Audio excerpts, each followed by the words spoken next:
Magandang araw mga kababayan, narito ang pinakabagong update tungkol kay Bagyong Christine ngayong araw, October 24, 2024, Huwebes. Patuloy itong kumikilos sa Cordillera Administrative Region at nagdudulot ng malalakas na hangin at pag-ulan sa Luzon. Kung bago lang kayo dito sa channel, huwag kalimutang mag-subscribe para laging updated sa lagay ng panahon. Ngayong umaga, ang sentro ng Bagyong Christine ay nasa paligid ng Bauco Mountain Province. Taglay nito ang lakas ng hangin na umaabot sa 95 km per hour malapit sa gitna at pagbugso na hanggang 160 km per hour. Sa kasalukuyan, kumikilos ito patungong Kanluran-Timog-Kanluran sa bilis na 20 km per hour. Ang malalakas na hangin ay umaabot ng hanggang 730 km mula sa sentro ng bagyo, kaya't mas maraming lugar sa Luzon ang naaapektuhan nito. Sa susunod na 12 hours, tatawid si Christine sa Northern Luzon at inaasahang lalabas ng Philippine Area of Responsibility, PAR, bukas ng hapon, October 25. Posibleng bahagyang humina ito habang tinatawid ang Northern Luzon, subalit muling lalakas kapag nasa West Philippine Sea na. Samantala, isang bagong low-pressure area, LPA,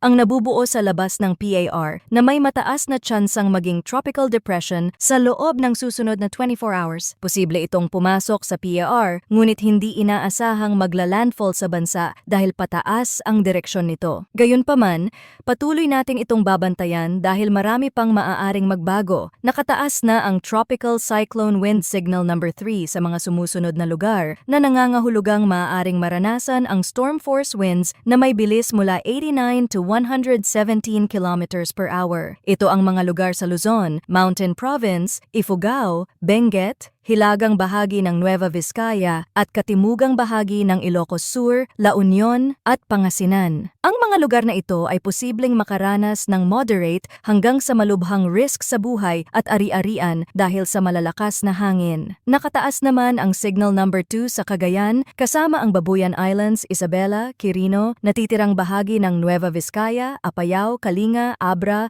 Ilocos Norte, natitirang bahagi ng Ilocos Sur, Nueva Ecija, Aurora, Bulacan, Tarlac, Pampanga, Zambales, Bataan, Metro Manila, Rizal, Cavite at kanlurang bahagi ng Batangas. Sa signal number 1 naman kasama dyan ang Batanes, natitirang bahagi ng Batangas, Quezon, Occidental Mindoro, Oriental Mindoro, Marinduque, Romblon, hilagang bahagi ng mainland Palawan, kabilang ang Calamian, Cuyo at Kalayaan Islands, Camarines Norte, Camarines Sur, Catanduanes, Albay, Sorsogon at Masbate, kasama ang Ticao at Burias Islands. Sa area ng Visayas, Aklan, Capiz, Antique, kasama ang Caluya Islands, Iloilo, Bantayan Islands, Northern Samar, hilagang bahagi ng Samar, Biliran, hilagang bahagi ng Eastern Samar at hilagang kanlurang bahagi ng Leyte. Ayon sa Weather Advisory number 20, magdadala ng malakas na ulan si Bagyong Christine sa ilang bahagi ng Luzon. Ang mga lugar na nasa ilalim ng signal number 3 ay posibleng makaranas ng moderate hanggang significant risk mula sa storm force winds, habang ang mga nasa ilalim ng signal number 2 ay maaaring makaranas ng minor hanggang moderate na epekto mula sa gale force winds. Ngayong araw, October 24, asahan ang malalakas na bugso ng hangin sa Mimaropa, Bicol Region, Visayas at ilang bahagi ng Mindanao tulad ng Basilan, Sulu at Tawi-Tawi. Bukas October 25, mararanasan ang ganitong kondisyon sa Mimaropa, Bicol Region,